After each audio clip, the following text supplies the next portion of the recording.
But we could add to this what Sheikh Salim was saying, that when we understand Allah and how He works, and it's important that we understand that whatever He did or whatever He does or lets happens to us is for the better, then this is what gives us that sense of peace. No matter if we can't see the good or better, as in the story of Khidr killing the child, couldn't see the better, that the parents couldn't see. What was the good in that? It's like somebody asks, when a tsunami takes place, where is the good in that? Okay, the fact that you can't see it doesn't mean it doesn't exist. Yeah. This is the problem. People sort of get off into that. Well, tell me how, where.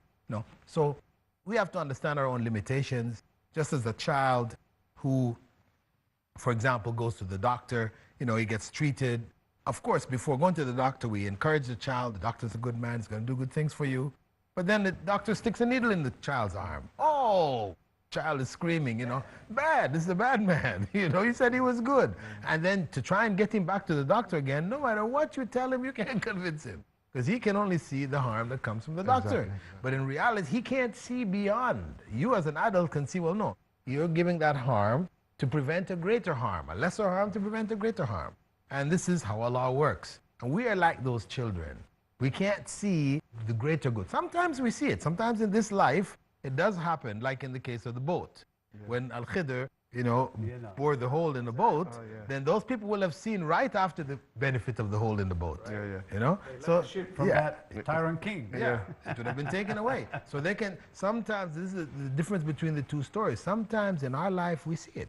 We know it. How many times have we said, oh, why did that happen? Oh, it's just terrible. And then something else good happens from it. Oh man, that was good, alhamdulillah. Exactly. If it weren't for that thing, I wouldn't have got this thing. Exactly. We experience that all the time. And we just, for a believer, that faith that we're talking about here requires that he or she submits themselves and accepts. This is tawakkul ala Allah. Exactly. Yes. Trusting in Allah that we've done. And He is, whatever He has decided for us is what's best. That's why the first element is the conviction in the heart. That's why this conviction should never be shaken. That's why we call this is aqeedah, something being tied, knotted in the heart, so it will never be untied. And because this, Allah subhanahu wa ta'ala who created you, He said, Wallahu ya'lamu antum la ta'lamun. I cannot contain the ocean in this glass. Okay? Yes. Because it's limited. So our knowledge is limited. So we have to admit this. So you cannot question the Creator. لا يسأل عما يفعل وهم يسألون. Allah cannot be questioned, why did He do this? But you will be questioned on the day of resurrection. Why you didn't follow my instructions when I sent you my prophets, etc. And by the way, the Khidr, I would like also here, since you mentioned Al-Khidr. Al-Khidr is a prophet. He's one of the prophets of Allah subhanahu wa ta'ala. And if you and he died, by the way, because some Muslims, unfortunately, they say Al-Khidr still exists, and Khidr is still alive. He would have come and give the bay'ah to the Prophet sallallahu alaihi wasallam. So Al-Khidr died. He's not. He doesn't live anymore on earth. And he was a prophet. And Allah subhanahu wa ta'ala told Musa, as in Bukhari, when Musa was preaching to Bani Israel from morning till evening, then he was asked, is there anyone more knowledgeable than you? He said, no. So then Allah subhanahu wa ta'ala told him. And when we know the story in Surah Al-Kahf, and he found the Khidr, and he said, Salamu alaykum. So Khidr said, وَأَنَّ بِأَرْضِكَ السَّلَامِ. He said, I am Musa. He said, Musa Bani Israel? You're Moses of Bani Israel, so he knows about him. Right. Ya Musa, listen to me, Moses. إِنِّي عَلَى عِلْمٍ مِّنَ اللَّهِ لَا تَعْلَمُهُ وَإِنَّكَ عَلَى عِلْمٍ مِّنَ اللَّهِ لَا أَعْلَمُ.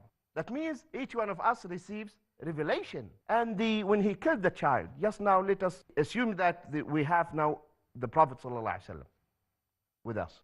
And he asks you, what do you want? Do you want this child, your son, to live? But when this child grows up, out of love, you will follow him. He will disbelieve, and you will follow him also in disbelief. And both of you will end up in the hellfire. Or do you want us to take him now, and you will end up in the Jannah? Which one you will choose? Because the Prophet is talking to you.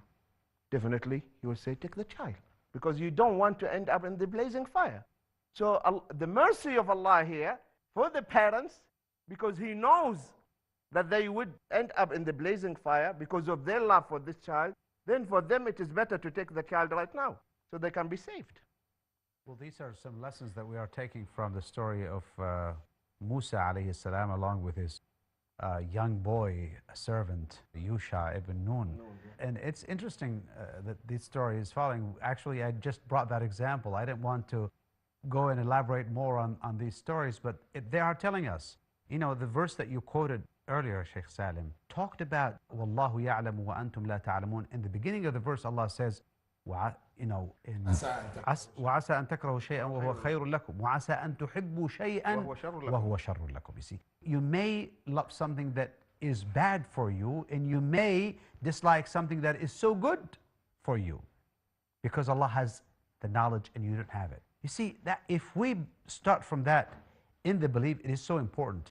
And as I said earlier, I want to continue on these fundamentals of faith. You know, believing in Allah, obviously, if you believe in Allah, you believe in some other things. Because there are people who may believe in Allah as God, the Almighty, who has the power, but they don't believe in the angels, for example. They don't believe in the hereafter. They don't believe in the predestination, or al-qadar, khayrihi wa sharrih, the good and the bad, all the prophets, all the books of Allah. So it is so important. You know, وَلَكِنَّ الْبِرَّ مَنْ آمَنَ بِاللَّهِ وَالْيَوْمِ الْآخِرِ وَالْمَلَائِكَةِ وَالْكِتَابِ وَالنَّبِيِّينَ.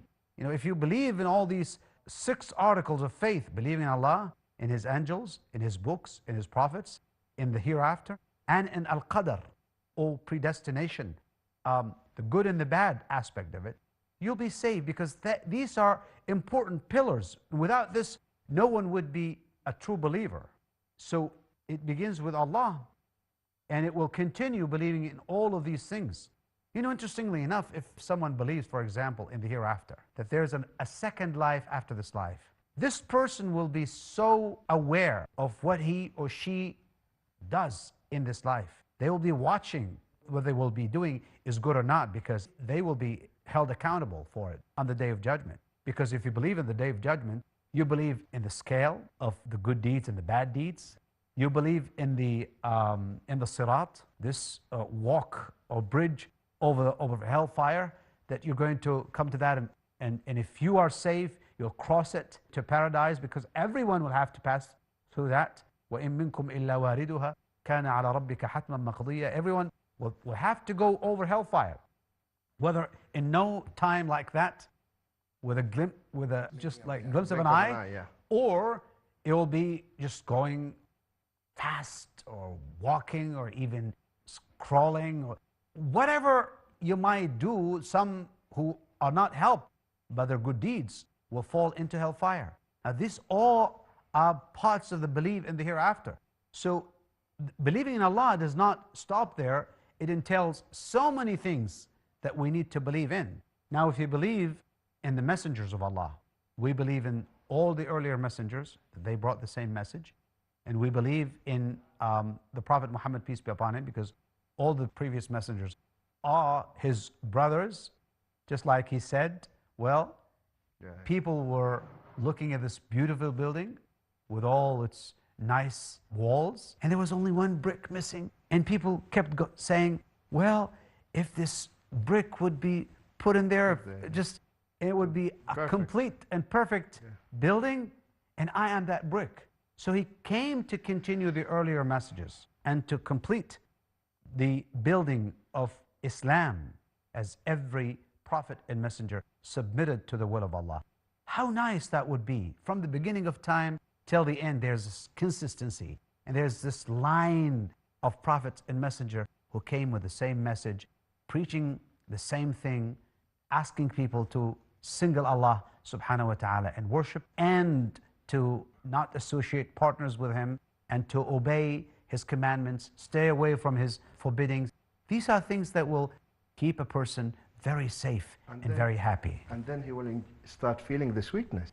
Yep. In the heart. That's why Prophet Muhammad sallallahu alaihi wasallam said, ثلاث من كن فيه وجد حلاوة الإيمان أن يكون الله ورسوله حب إليه مما سواهما وأن يحب المرء لا يحبه إلا لله وأن يكره أن يعود إلى الكفر كما يكره أن يقذف في النار. So 3 qualities. Whoever possesses these 3 qualities, he will feel that delightfulness, sweetness of faith in his heart, that he loves Allah Azza wa Jal and His Messenger more than anything.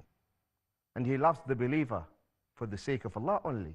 And he hates to go back to the disbelief and to the darkness as he hates to be thrown to the fire. So the Eemaan has a real sweetness in the heart the moment that you accept that Allah subhanahu wa ta'ala is your creator, He is the king, He runs His kingdom in the way that He wants. And I think also, a question which commonly arises is the issue of increasing one's faith.